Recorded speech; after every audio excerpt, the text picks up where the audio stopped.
Soit regardez cette image, la tour Eiffel dans un nuage, image connue lors des pics de pollution, pollution qui aurait désormais un coût exorbitant, 100 milliards d'euros par an. Comment la commission du Sénat, auteur du rapport, est-elle arrivée à ce chiffre? Faut-il le prendre au sérieux? Yves Ginca, Hervé Pozzo. Un immense nuage de pollution au-dessus de nos villes. Un phénomène qui coûterait beaucoup plus cher que tout ce qu'on avait pu imaginer jusqu'à présent. D'abord, pour la santé publique. D'après le rapport, la mauvaise qualité de l'air coûterait entre 68 et 97 milliards d'euros chaque année. Cette pédiatre de l'hôpital Trousseau à Paris est spécialisée dans le traitement de l'asthme. Pour elle, pas de doute, à chaque pic de pollution, les services hospitaliers sont débordés.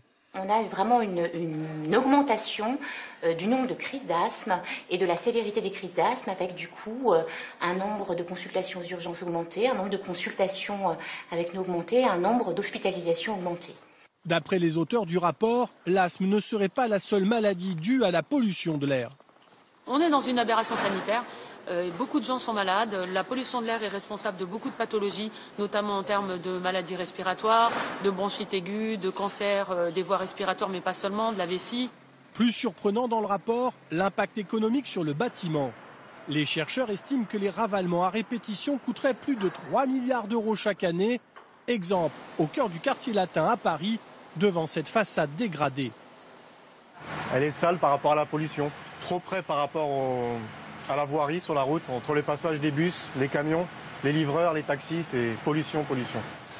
Selon le rapport, l'agriculture aussi serait touchée.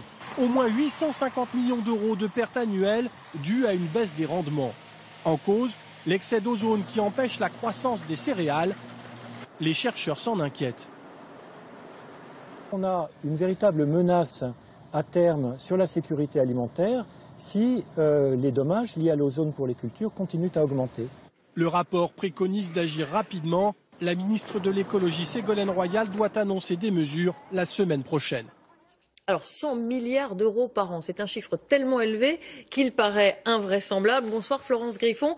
Alors on l'a vu, c'est ce que la Commission appelle le coût sanitaire qui est le plus élevé, autrement dit ce que l'on dépense pour soigner les maladies qui seraient liées à la pollution. Ces chiffres sont-ils crédibles? Oui, Marie, ils sont tout à fait crédibles. Ils sont basés sur une étude commandée par la Commission européenne en 2013. Cette étude établit que les dépenses de santé liées à la pollution représenteraient 97 milliards d'euros. Mais quand on creuse un petit peu plus, on s'aperçoit que c'est une fourchette. Et si l'on prend la fourchette basse, eh bien on descend à 68 milliards d'euros. Et si l'on prend une étude de l'Organisation mondiale de la santé, eh bien on arrive à 48 milliards d'euros tout de même. Alors pourquoi de tels écarts? Eh bien parce que sur les 97 milliards d'euros, il y a 94 milliards qui sont dus aux décès prématurés dus à la pollution. Or, comment évaluer le coût d'un décès? Eh bien, c'est toute la question et c'est ce qui explique les écarts. Les études prennent en compte bien sûr le coût des frais de santé, mais aussi les remplacements pour une entreprise qui doit faire face au décès d'un de ses salariés. Également la baisse de la productivité pour la famille, des conséquences psychologiques qui sont très difficiles à évaluer. Autre chiffre qui a attiré notre attention, il est cité par la co-auteure du rapport, sénatrice, qui mentionne 650 000 journées d'arrêt de travail. Ce chiffre ne figure pas dans le rapport. Le ministère du Travail indique qu'il est impossible à calculer. Il faudra d'autres études. Merci Florence pour ces précisions.